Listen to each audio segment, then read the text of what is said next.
Hey guys, it's Mama Cass07 here, and if you are watching, that means that you most likely saw me color this cute little Tiddly Inks image that was actually on sale yesterday for $1 over on the Tiddly Inks website. She's adorable. She's a little back to school girl, and I thought it would be perfect for a couple challenges that I saw on Blogger. So what I've got here is a Studio G 5x5 note card that's got a little scalloped edge that I really like. And I also have some papers from Simple Stories, and I believe that this paper is also from Simple Stories, but don't quote me on it because I lost the bottom part. I also have used a Webster's Collegiate Dictionary from 1953, I believe, to just find some fun little things to put on this school card. Last, I have some letter sheets that I got from Cassie over at Paper Issues in her store. I cannot remember the brand, I apologize. And then these are from my Mind's Eye. I got them at that awesome convention I went to a while back. So let's get started. I've already pre-cut and measured everything just to make it easier for you guys to follow. What I want to do, since this has a scalloped edge, I don't want that stark white on the background to show through onto the front of the card. So I am going to just put this little dictionary page right here to make it peek through. That way when you close it, it looks really awesome and it totally matches everything, and then that makes the inside that much more special. I know that when I get cards and I look at the inside and it's done up like that, it's really cool. So here is my paper from Simple Stories. It's double-sided, but I'm going to use these flowers because I think they match the image really well. I'm just going to adhere everything. I like to try to put the adhesive directly on the card just because sometimes with thinner papers, if you try to put the adhesive on the paper, it will rip the paper and then you're sad because you did all that work and then you have to start over. I'm gonna try to line this up.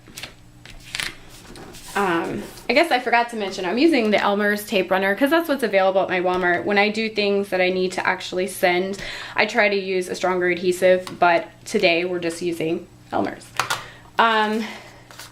So this is what I was talking about with these thinner things. When you use a doily, it is really hard to get these parts adhered down because they're so thin and the adhesive is so strong, it will just rip them right apart. So I just go ahead and put a little bit of adhesive right on my card. I also try to lay everything out before I adhere everything down, just so that it's exactly how you want it. So next here, I've got these mats that I've got also from the same paper line. This one was a scrap. I honestly don't have a clue where that one came from. But I'm going to put this little thing together here. I'm trying to keep it where you guys can see it. I stick that little guy right on there, try to line it up as best I can. And I've also cut out this little guy here that I thought would match the flow of the card. So I'm gonna go ahead and stick that on the back side. I like to add lots of layers. I was going through my cards yesterday. You have to excuse me, I just had coffee. My hands are shaking. I was going through my cards on Split Coast Stampers yesterday, and some of my cards were so simple and they were still beautiful, and I've evolved to such a different style. It's just really interesting how, as a crafter, you evolve over time. So we're gonna line this point up here with that point there so that everything flows properly.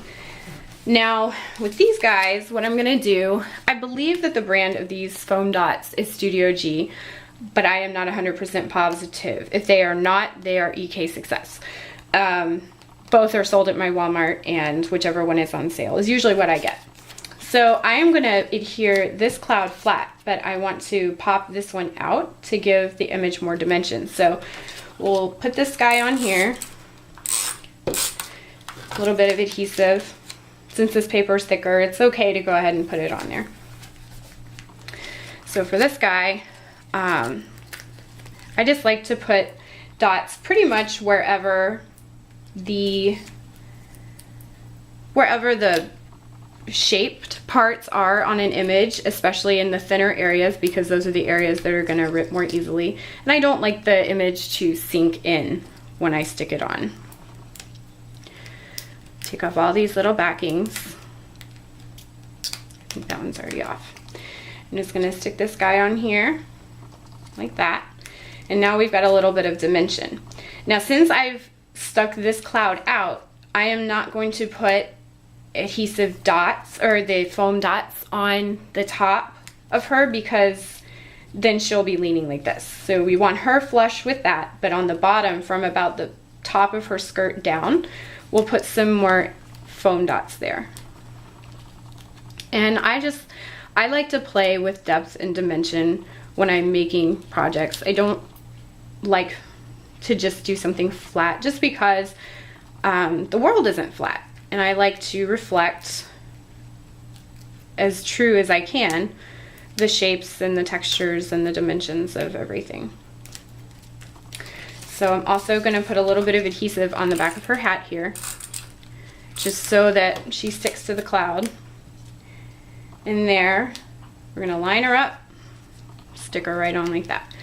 Now I want to put a little bit, since this is a school one, I think I'll do the days of the week, just to make it fun. And again, these are from My Mind's Eye. They're one of their newer collections that I saw. This collection is